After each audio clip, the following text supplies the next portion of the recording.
ang reports mo natin mamaya. Pero pwede naman ba?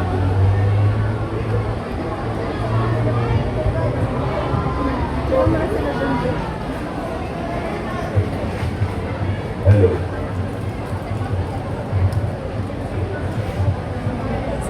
Magalanga at matuwa, O Birhen Maria, Alleluia, sapagkat ang Panginoon na nabuhay na magmuli. Alleluia.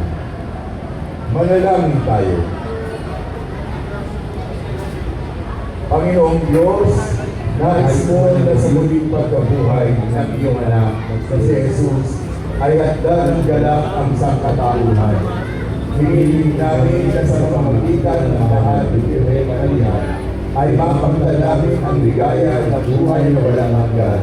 Sa pamamagitan ng Kristo anak ko. Amen. Palakpakan po natin ang ating Panginoong Jesus sa muling nabuhay at ang mahal na Birhen Maria na nagagalak sa kanyang mahal na anak. Tayo